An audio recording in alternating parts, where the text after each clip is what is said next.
చాలా మంది మనతో ఇలా అంటూ ఉంటారు. రాత్రి పడుకున్నప్పుడు ఏదో నా గుండెల మీద కూర్చున్నట్టు అనిపించింది, నేను కదలలేకపోయాను, నోట్లో మాట రాలేదు, పిలవాలనుకున్నాను కానీ పిలవలేకపోయాను అని ఇలాంటి మాటలు మనం వింటూ ఉంటాం. అయితే దాన్ని స్లీప్ పారాలిసిస్ అని అంటారు.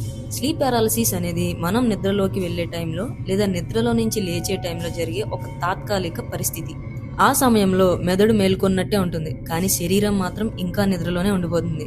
అందుకే చేతులు కాళ్ళు కదలవు, మాట రావడం కష్టం అవుతుంది, ఛాతీ మీద బరువు పెట్టినట్టు అనిపిస్తుంది. చాలా మందికి ఇది దెయ్యం వచ్చిందేమో అన్న భయం కలుగుతుంది, కానీ ఇది శరీరంలో జరిగే సహజమైన నిద్ర సమస్య మాత్రమే. స్లీప్ పారాలిసిస్ ఎందుకు వస్తుంది? ఎక్కువగా నిద్ర సరిగ్గా లేకపోవడం వల్ల వస్తుంది.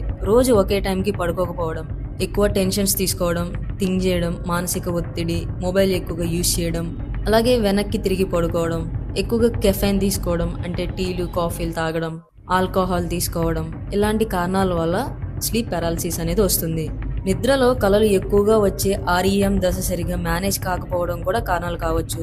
దీనివల్ల వచ్చే మెయిన్ సైడ్ ఎఫెక్ట్స్ ఏంటి? స్లీప్ పారాలిసిస్ వచ్చినప్పుడు శరీరం పూర్తిగా కదలలేకపోవడం, నోరు తెరిచిన మాట రాకపోవడం, శ్వాస తీసుకోవడం కష్టం అనిపించడం, ఛాతి మీద ఎవరో కూర్చున్నట్టు అనిపించడం, చీకటి ఆకారాలు కనిపించడం అంటే షాడోస్ కనిపించడం, లేదా శబ్దాలు వినిపించడం జరుగుతాయి. ఈ అనుభవం చాలా భయంకరంగా అనిపించినా సాధారణంగా కొన్ని సెకండ్స్ లేదా 1-2 నిమిషాల్లో తగ్గిపోతుంది. స్లీప్ పారాలిసిస్ ఎక్కువగా 30 ఇయర్స్ లోపు ఉన్నవాళ్ళు ఎఫెక్ట్ అవుతారు. చదువుల ఒత్తిడి వల్ల టెన్షన్స్, జాబ్ టెన్షన్స్, రాత్రులు మేల్కొని ఉండే అలవాట్లు, మొబైల్ ఎక్కువ చూడడం, ఇలాంటి వాళ్ళు ఇది ఎక్కువగా ఫేస్ చేస్తూ ఉంటారు. అలానే చిన్నపిల్లలు, పెద్ద వయసు ఉన్న వాళ్ళు కూడా రేర్గా ఫేస్ చేస్తూ ఉంటారు. స్లీప్ పారాలిసిస్కి ప్రత్యేకంగా మందులు అవసరం ఉండదు.